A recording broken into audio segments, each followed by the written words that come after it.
저와 여러분들은 모두가 다 하나님의 비밀을 간직한 사람들입니다. 누군가로부터 배신을 당하는 것은 괴로운 경험이지요. 요셉은 배신을 당했는데 그것도 자기 가까운 형제들에게 당했습니다. 자기가 믿고 의지함이 마땅하던 형들이 주도한 겁니다. 형들은 이것을 은폐하기 위해서 아버지에게 가짜로 피 묻은 옷을 보여준 사실.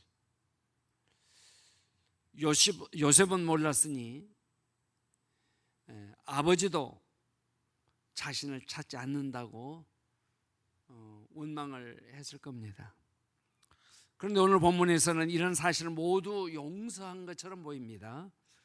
어떻게 이런 고통을 이겨내고 형제들을 용서할 수 있었을까요?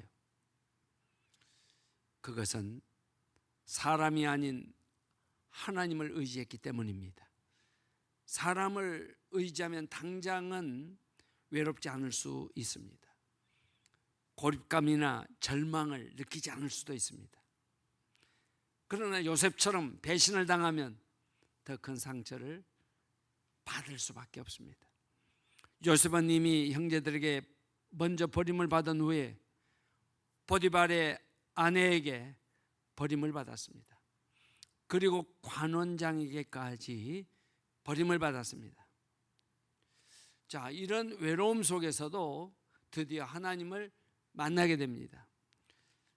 하나님을 만나니 애굽의 총리가 되어서 신분이 상승했습니다.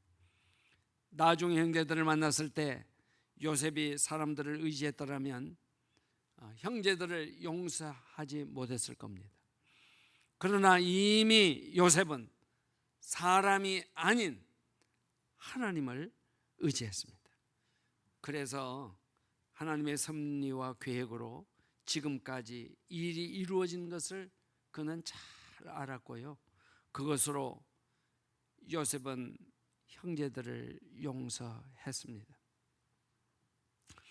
이처럼 야곱의 12아들 중 유독 요셉은 사연이 많은 그런 삶을 살았어요. 종으로 다른 나라에 팔려가는 것도, 또 거기에서 모함을 받아 감옥에 투옥되는 것도 결코 평범하다고 하기 어려운 일들이죠.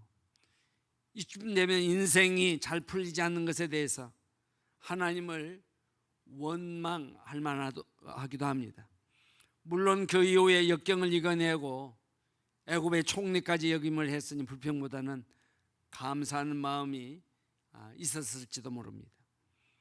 오늘 본문의 감격적인 형들과의 만남은 하나님에 대한 감사가 선행했기 때문에 가능했습니다. 그는 자신의 삶을 하나님의 섭리로 이해했고요, 그 하나님의 간섭이 자신뿐만 아니라 형제들에게도 개입했음을 그는 깨달았습니다.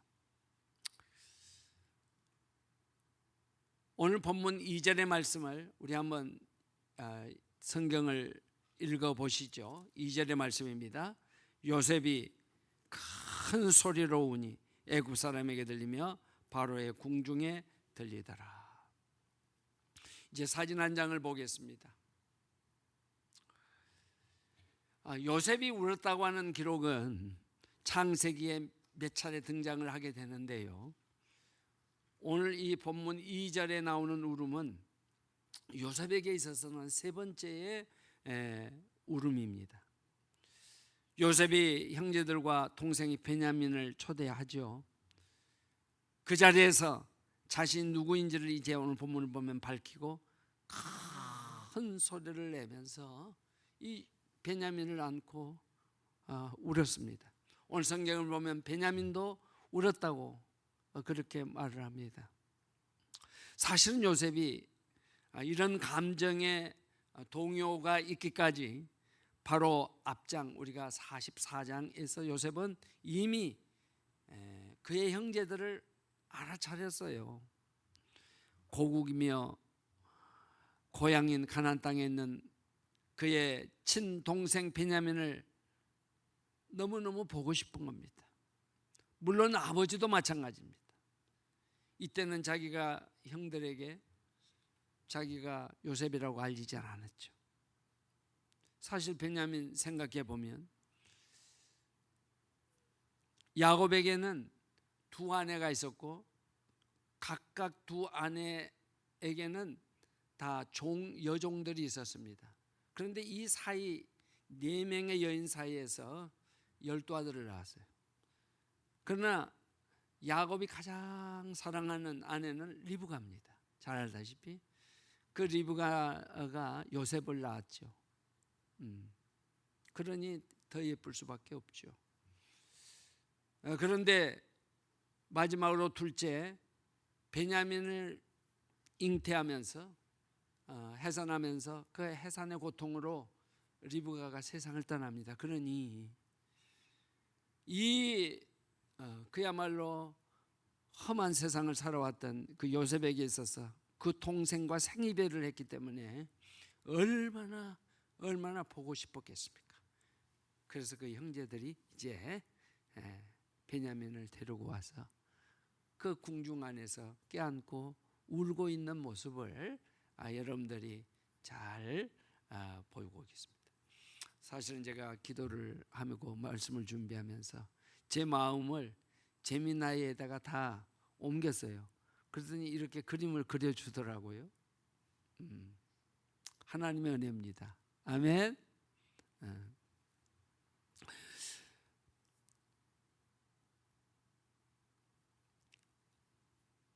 아버지의 사랑을 독차지했던 요셉이지 않습니까? 요셉이 워낙 정이 많은 사람이었습니다. 동생이 엄마 없이 자랐을 것을 생각하면 감정을 억제하는 것은 참으로 힘들었을 겁니다. 바로 그런 이 동생을 데리고 와달라는 끝에 결국 베냐민을 만나게 하는 이 장면. 그래서 그런 동생을 만나자 궁중의 모든 사람들이 알아차릴 정도로 그는 엉엉 크게 울었습니다. 이미 형제들도 변화된 모습으로 자신들의 후회는 말할 것도 이제 없었죠. 자, 이러는 동안 지금 현재 이러한 상황 속에 그들이 머물러 있는 그 나라 유대 땅을 비롯해서 이집트도 전체가 심한 기근 가운데 있었습니다. 그 기근을 6절을 보면 지금 7년 가운데 2년이 지나던 해였습니다. 그러면서 이제 성경의 이야기가 계속되죠. 자, 이런 기근으로 말미암아 야곱의 자식들이 애굽에 식량을 구하러 왔는데 사실은 이 2년 동안에 이 요셉의 형제들은 2번을 애굽으로 온 것이죠. 첫 번째는 잘 알다시피 양식을 구하러 온 형들을 바라보았을 때 금방 알아차렸어요. 그러나 자기 자신을 알리지 않았죠. 그리고는 마지막 동생을 데려오면은 너희들이 도적질한 것을 믿어주겠다. 사실이 아니라고 하는 것을. 그래서 그야말로 첫째 아들을 잃은 것도 서러운데 내가 두 번째 아들까지 이렇게 잃을 거냐고 아버지가 엉엉 베냐민을 왜냐하면 이렇게 내놓지 않으려고 합니다. 그러나 설득하고 또 설득해서 그 베냐민을 데리고 궁중으로 데려온 것. 그래서 그들은 사실 이제 두 번째 이집트를 방문하게 된 겁니다. 이 만남의 상황에서 요셉은 형들에게 자, 이 2년의 기근으로도 이렇게 어려웠는데 앞으로 5년이 기근이 남았다는 거예요. 이 말은 곧 무엇을 의미하는가 하면 농사를 지을 수 없는 것은 물론이고 더 참담한 상황이 앞으로 다가오는데 이미 요셉은 하나님께서 꿈을 해몽케 하셔서 7년 풍년 때 애굽 전 국고성에 모든 양식들을 가득가득 채워서 애굽의 전 백성들이 다 먹고도 남을 만한 그런 양식을 채워놓은 상태였기 때문입니다. 자, 이런 가운데 한 절을 넘어서면은 8절에 가보면은 여기서 아주 놀라운 것이 요셉이 자신이 바로 바로의 아버지라고 그렇게 말하고 있습니다. 바로의 아버지다. 우리 8절 한번 읽어볼까요? 45장 8절의 말씀을 함께 읽어봅니다. 그런즉 나를 이리로 보낸 이는 당신들이 아니요 하나님이시라. 하나님이 나를 바로에게 아버지로 삼으시고 그 온 집의 주로 삼으시며 애굽 온 땅의 통치자로 삼으셨나이다. 여러분, 당시 상황을 보면 바로가 그야말로 절대 권력자입니다. 요셉보다도 훨씬 우월한 것이 사실이에요. 거기에다가 그는 사실 이집트의 그 기근으로부터 구하고 그 기근의 땅에서도 안전하게 국가를 운영해가는 가장 높은 실적인 권력자로 지금 서 있습니다. 자, 이런 상황에서 요셉은 자신을 바로의 아버지다라고 하는 것은 실제로 바로를 참 자기의 양자로 삼았다거나 그런 것은 아니죠.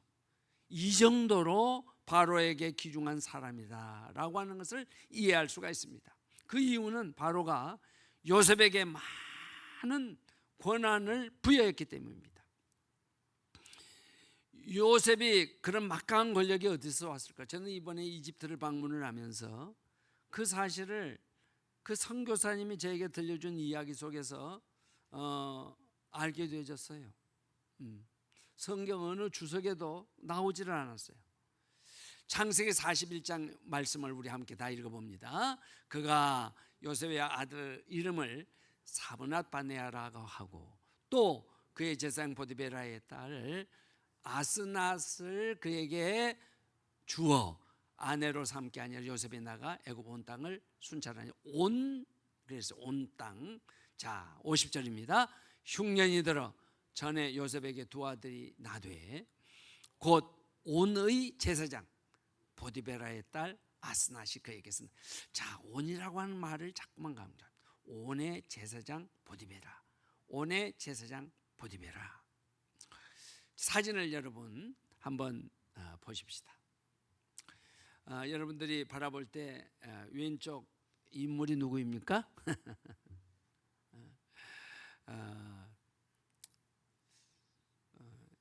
제가 설명 안 해도 누구인지 아시죠? 바로 저 땅이 온 땅입니다. 온 땅. 이집트를 잠깐 다녀가서는 절대로 저기를 가볼 수가 없어요. 제가 한 달 좀 넘게 있는 동안에 참 하나님이 저를 이곳으로 인도해 주셨습니다. 저기가 바로 온 땅입니다. 지금은 이 지역을 헬리오폴리스라는 지역으로 이름을 하고 있습니다만서도 그 카이로에서 좀 올라가는 지역에 저 온 땅이 있습니다. 온이라고 하는 지역입니다. 옛날에. 그러니까 온에 어마어마한 신전이 있었던 터입니다. 지금 뭐 사진에서 지금 다 여러분들에게 보여드릴 수가 없습니다만서도 아무튼 저기는 어마어마한 유적지가 있는데 이집트다 보니까 워낙 전 나라가 유적지다 보니까 그냥 저기다가 아파트를 지어버린 거예요. 굉장히 넓은 지역입니다. 어마어마한 신전이 있었던 곳입니다. 온 땅의 제사장의 딸이 누구의 아내라고요? 요셉의 아내입니다. 자, 제가 선교사님부터 들은 이야기입니다만은 그 바로라고 하는 그 어마어마한 그 왕조들이 이 온 땅에 소위 말하면 제사장만큼은 손을 못 댔어요. 그 어마어마한 군사력과 어마어마한 땅과 그리고 국가 권력을 가지고 있었지만은 그러나 그 신적인 의미에 있어서는 영적인, 우리로 말하면 영적인 의미에 있어서는 완전하지를 못했어요.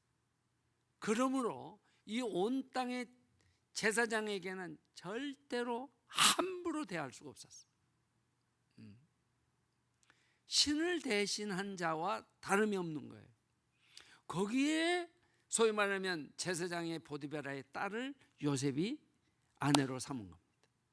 물론 이것도 다 하나님이 역사하신 것이라고 보는데, 자, 그렇게 되니 요셉이 가지고 있는 그 권력이, 통치력이 얼마나 대단했는가, 바로조차도 가질 수 없는 그 어마어마한 권력을 요셉이 가진 거예요. 이해가 되시죠? 바로 저 온 땅입니다. 근데 이 온의 땅은 라라고 하는 태양을 신으로 섬깁니다. 태양신입니다. 태양신. 그런데 여러분들이 이집트에 가면은 기자라고 하는 그 지역에 기자, 그 어마어마한 피라미드가 있죠. 그 피라미드 꼭대기가 전부, 그리고 전체가 다 금으로 입혔다고 그래요. 금. 그러니까 그 위쪽에 있는 소위 말하면은 그 온 땅에 동쪽에서 해가 뜨면은 빛을 비춥니다.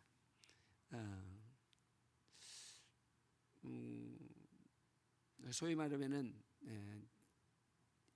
이집트가 전체가 태양신을 섬기는데, 태양신의 가장 핵심적인 그 제사가 이루어지고 거기에 핵심적인 역할을 하는 이가 보디베라였다고 말이에요. 그 보디베라의 사위가 된 거예요. 그러니까 이미도 애굽이라고 하는 그 어마어마한 그 권력을 가진 자인데 거기까지를 요셉이 차지하고 있었으니, 여러분 한번 상상해 보세요. 요셉의 그 위치가 얼마나 대단한 상태. 그런 상태에서 누구를 지금 만난 거예요? 그 형제들을 만난 거예요. 이런 막강한 권력자로서, 그래서 바로의 아버지라고 불린 거예요. 그런 권위와 권세를 가지고 형들 앞에 서 있습니다. 그러면서 그 동생들을 바라보자마자, 베냐민을 바라보자 껴안고 울었습니다. 근데 그때는 기근 7년 가운데 2년이 지나가던 그 때였습니다. 그래서 11절을 보면은 요셉은 이미 예전에 바로의 꿈을 해석하면서 그 기근이 심상치 않음을 알고 있었죠. 기근이라고 하는 것이 여러분 얼마나 어려운지 아십니까? 저는 1968년에 저희 시골 그 지역에, 그때 당시 아마 대한민국이 다 그랬다 그래요. 가뭄이 들었습니다. 기근이 얼마나 대단했는지, 그때 당시에 살아가는 우리 마을의 그 고장의 사람들이 얼마나 힘들어했는가를 저는 지금도 생생하게 기억하고 있습니다. 가뭄으로 인한 흉년이 얼마나 잔인하고 지독한 것인지. 제가 지난 금요일에는 포항의 기쁨의 교회 컨퍼런스 초대를 받고 다녀온 적이 있습니다. 저와 제 친구 목사님을 교회 한 분 집사님이 자동차로 라이드를 이제 합니다. 근데 가는 동안에 그런 말씀을 하시는 거예요. 얼마나 영남 지역과 포항 지역에 비가 오질 않았는지, 정말 포항시에서 기우제를 지냈다는, 기우제. 포항에는 대형 교회가 5교회가 있습니다. 어마어마한 교회들이에요. 수천 명씩 모이는 교회입니다. 인구는 우리 군포 지역입니다. 정도의 인구밖에 되지를 않아요. 그러니까 우리 교회가 얼마나 지금 사명이 큰가를 지금 보여주는 거예요. 예. 그런데 기근이 그렇게 왔다. 저기 가뭄이 왔는데 기우제를 지냈다. 그래서 제가 지금 이 대형 교회들이 여기 얼마나 있는데 시장을 기우제를 지내도록까지 이렇게 놔버려 두냐? 다음번에는 떨어뜨려 버리라고 제가 그랬습니다. 예수 잘 믿는 사람을 세우라고 그랬습니다. 예.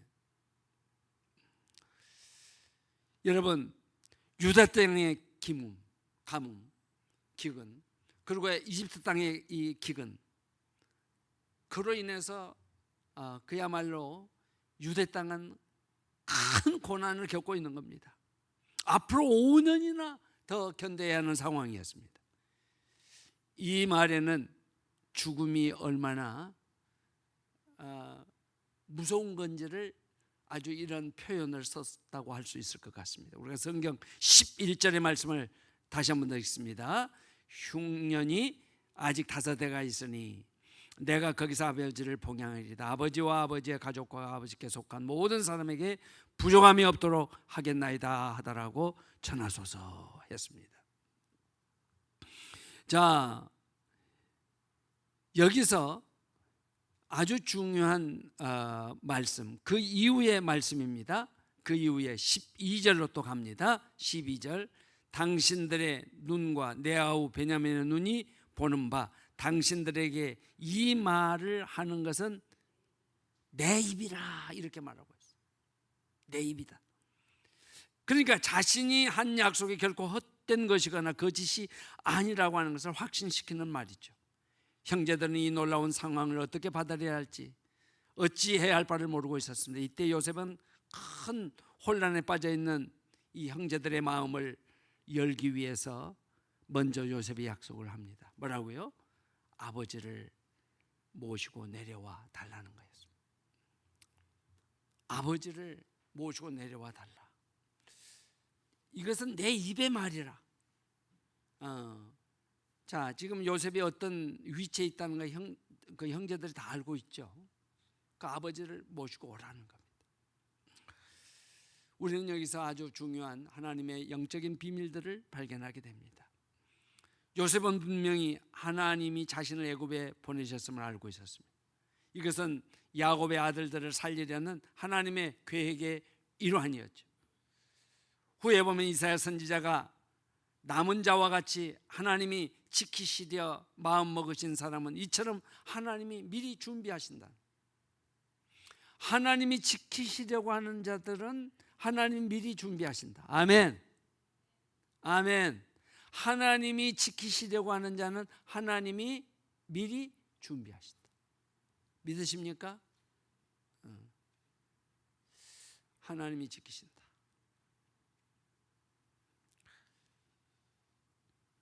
여러분, 이 놀라운 사건을 통해서 요셉을 포함한 야곱의 아들들은 12명이었고요. 당연히 그들은 형제였습니다. 그런데 요셉 앞에 나타난 형제들은 이미 요셉을 팔아넘긴 상태죠. 형제관계가 원수관계가 될 수밖에 없었습니다. 그런데 이제 다시 형제로 화목하게 되는데 필요한 것은 무엇이었을까요? 요셉은 파괴적이고 폭력적인 방법을 쓰지 않았습니다. 피해자인 자신이 먼저 가해자인 형제들을 불러서 문제를 해결합니다. 그래서 5절에 당신들이 나를 이곳에 팔았다고 해서 근심하지 마소서, 한탄하지 마소서. 하나님이 생명을 구원하시려고 나를 당신들보다 먼저 보내셨나이다. 요셉은 이미 애굽 전역 127도를 다스리는 총리의 지위에 올라 있었습니다.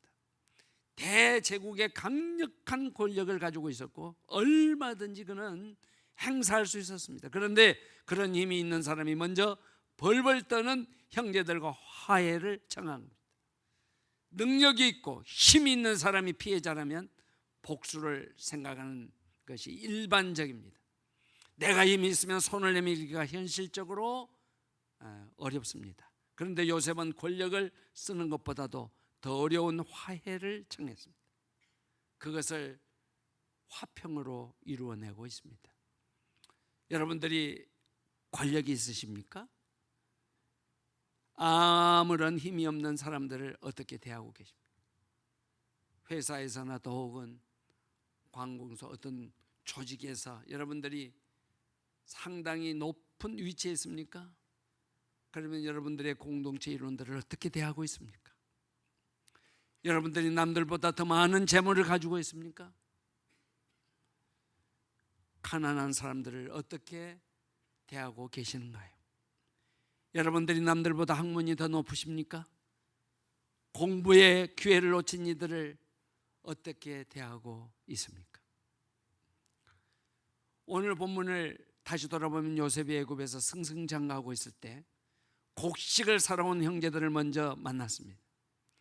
그리고 오늘 본문은 그 후 2년의 시간이 지난 시점입니다. 그런데 오늘 본문에 이르러서야 자신이 누구인지를 밝히고 형제들을 용서합니다. 바로 2년 전에 처음 애굽으로 양식을 구하러 온 형제들을 대했을 때는 바로 용서하지 않았어요. 용서가 한 번의 감정으로 동요로 되어지지 않음을 우리는 알 수가 있습니다. 몇 차례 형제들과 만남과 대화를 가지고 그리고 하나님의 그 은혜를 되짚으면서 용서하기로 이제 결심을 한 거죠. 이렇게 용서는 감정만으로 이루어지지 않고 하나님의 은혜를 깨닫는 것, 그리고 의지적인 결단이 절대로 필요합니다. 우리가 용서를 하고 있습니다만은 입으로 쉽게 한다고 그 용서가 되는 것이 결코 아니에요. 용서도 하나님의 은혜가 임해야 돼요. 아멘. 하나님의 은혜가 임해야 용서가 가능한 거예요. 누군가의 관계 아픔을 겪고 있다면 여러분들은 성경을 읽고 기도하고 그랬는데도 또다시 복잡한 감정이 오고 가고 합니다. 그러면 또다시 성경을 읽고 기도하고 찬송하고 많은 시간이 흐르는 동안에 하나님은 은혜로 우리 자신들을 찾아오셔서 용서하게 만들어 주십니다. 그리고 결단하게 하지요. 그런 경험이 있으시다면, 그리고 그런 경험을 소망한다면 이 시간 아멘 아멘 아멘 하십시다.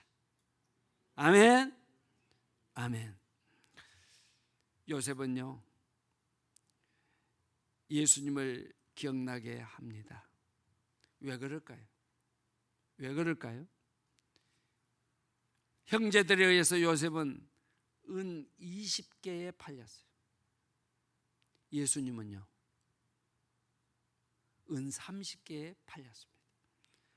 구약의 선지자 중 스가랴가 은 30에 예수님이 팔린 것을 예언했습니다.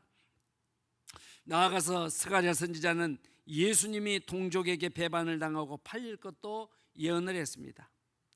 이렇게 선지자에 의해서 요셉과 그리스도의 고난이 연결되고 있다고 하는 사실을 우리는 여기서 발견하게 되는 거예요.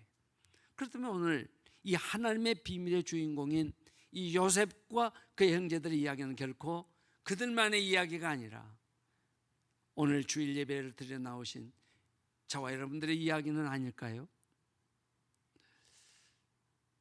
오늘 벌벌 떨고 있는 이 형제들에게 3절을 보면은 자신이 요셉이라고 말합니다.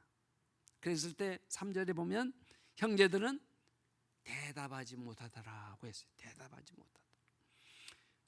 계속 인내해야 합니다. 요셉은 크게 마음먹고 자신의 마음을 열었습니다. 그러나 듣던 형제들은 쉽게 반응하지 못했습니다. 요셉인 것을 알았겠지만은 대놓고 반고하지도 못했어요. 이렇게 내가 먼저 선의로 대해도 상대가 바로 반응하기 어려움이 있을 수 있다 그 말입니다. 그러면서 요셉은 뭐라 그럽니까? 4절에 나는 당신들의 아우 요셉이니 그 다음에 애굽의 판자라 그랬어요. 애굽의 판자라. 말보다 행동으로 파악을 해야 합니다. 요셉이 때 형제들에게 자신의 정체를 드러내죠. 그 전까지 많은 일들이 있었습니다. 이제 형제들의 마음을 알았고 용서를 위해 손을 내밀고 있습니다. 그러나 그 말 중에 과거의 아픔이 드러나 있습니다. 애굽에서 팔았다는 말을 했기 때문에 듣는 사람의 입장에서 저희를 파악하기 참 어려웠을 겁니다. 그 궁중에서 바로의 그야말로 그 총리의 그 관저에서 당신들이 애굽에 판자다고 자기를 소개했을 때 여러분 이 얼마나 어려운 상황이 여기에 지금 전개되고 있는가를 우리는 알 수가 있습니다. 그리고 7절에 뭐라 그러죠? 하나님이 큰 구원으로 당신들의 생명을 보존하고 당신들의 후손을 세상에 두시려고 당신들보다 먼저 보내셨나니 그랬습니다. 여러분 고통도 하나님의 섭리로 이 남을 깨달아야 돼요. 요셉은 오늘 본문에서 이렇게까지 결코 순탄한 삶을 산 것은 아닙니다. 그 모든 삶을 하나님이 인도하셨다고 고백할 때는 고통과 부조리까지 하나님이 섭리 안에 있었다는 사실을 우리는 알 수가 있어요. 오늘 우리들의 삶의 여정이 흡사하지는 않는지 모르겠습니다. 8절에 그런즉 나를 이리로 보내시는 당신들이 아니요, 나를 이리로 보내시는 당신들이 아니요 하나님이시다. 하나님이시라.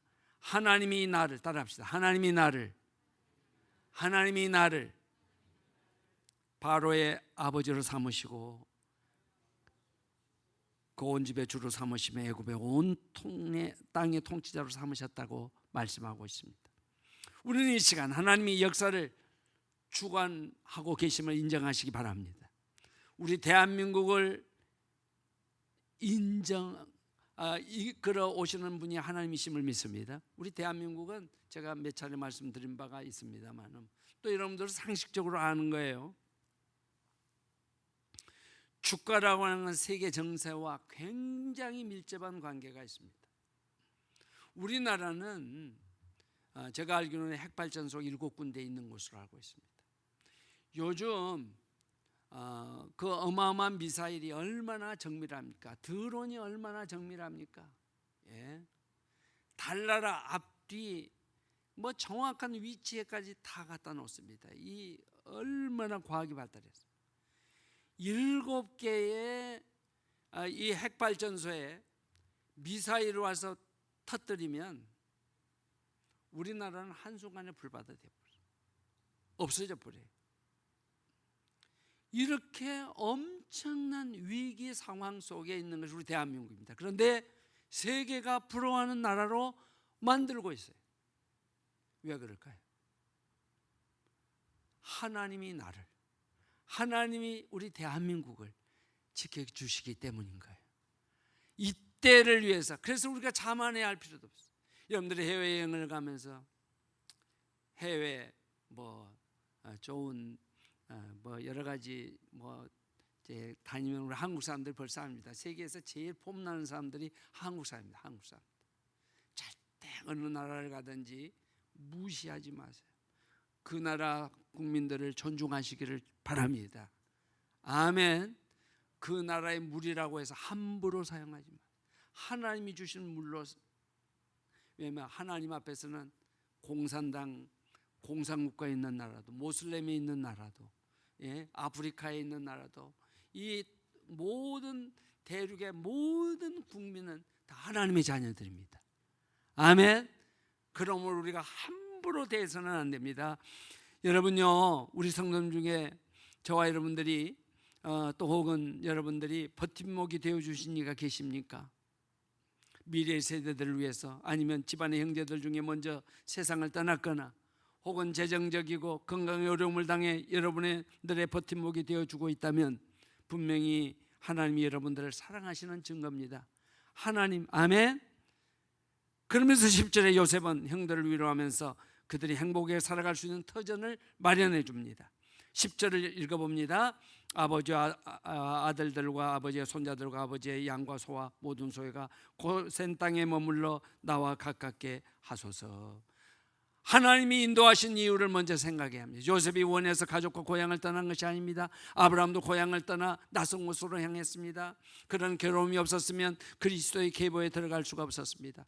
삶의 터전을 옮겨야 할 때 하나님이 이유가 되실 수도 있음을 깨달아야 합니다. 여러분, 우리 선한 목자 교회가 군포 3번에 세워지면서 우리 민경순 장로님과 권성희 원사님이 군포로 이사를 오시게 됩니다. 강남에서 군포로 이사를 하신 거예요. 결코 쉬운 일이 아닙니다. 이미 작고하신 우리 박우신 권사님도 자녀들이 모두 분당 수지 쪽으로 이사를 가라고 하셨지만은 아니다. 나는 우리 선한 목자 교회 세상 떠날 때까지 나는 거기 있을 거다 하면서 우리 당정동으로 이사를 하시고 교회를 출석하고 섬기시다가 먼저 남편 대신 우리 우원식 박사님, 서울대 약대 명예 교수님이시잖아요. 먼저 하나님의 나라를 보내시고 당신도 이제 천국으로 떠나셨습니다. 지금 여기 앉아 계신 성도님 중에도 많은 가정들이 교회에 가까이 오며 섬기고 있습니다. 하나님의 인도를 받는 분들은 귀하신 분들입니다. 주님의 은총과 자비가 요셉처럼 그 가지가 무성하에 담을 넘어가는 여러분들 될 것이라 믿습니다. 그림 하나를 보시겠습니다. 이 그림은 제가 또 제미나에 물었죠. 요셉이 샘 곁에서 그 담을 넘어가는 그 그림을 은혜롭게 좀 잘 이렇게 그려주라니까 이렇게 그려준 거예요.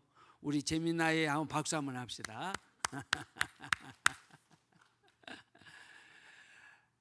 여러분의 인생이 저렇게 되기를 예수님으로 축복합니다. 아멘. 아멘. 하나님의 비밀을 간직하고 살아가는 복된 사람들, 제가 조금 전에 말씀드린 그런 분위기로 살아가는 사람들이 요셉처럼 이렇게 인생이 복된 거예요. 여러분, 한국 기독교 역사문화관이 개관을 하면서요, 선교사들의 삶과 희생을 더욱 생생하게 엿볼 수 있게 되었는데, 그 중에 특히 그림을 좀 계속 올려놔 주세요. 1885년 한국에 첫 발을 디딘 언더우드 선교사에 관한 자료도 있습니다. 근데 한국어 공부 노트와 함께 이 언더우드의 형은 존 언더우드입니다. 존 언더우드. 이 존 언더우드가 만들던 그 타자기도 거기에 전시가 되어 있어요. 우리 한국 기독교 역사문화관에 언더우드는 타자기는 당시 발달된 문명의 상징과도 같은 사무기였습니다. 막대한 부를 축적할 수 있었을 것인데 그 존 언더우드, 호렌트 언더우드의 그 형인 그 존 언더우드는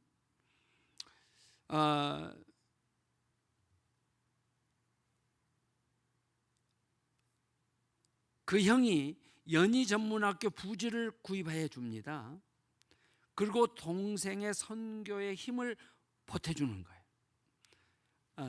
동생이 호레이스 그랜트 언더우드인데 그 동생이 먼저 조선에 와서 자신의 사명을 발견했고, 그리고 온 형제의 선교를 향한 꿈을 실현했던 사람입니다. 그러니까 뒤에서 말하면은 재정적인 서포트를 한 분이 누구냐면 그의 형, 소위 말하면은 존 언더우드라는 거예요.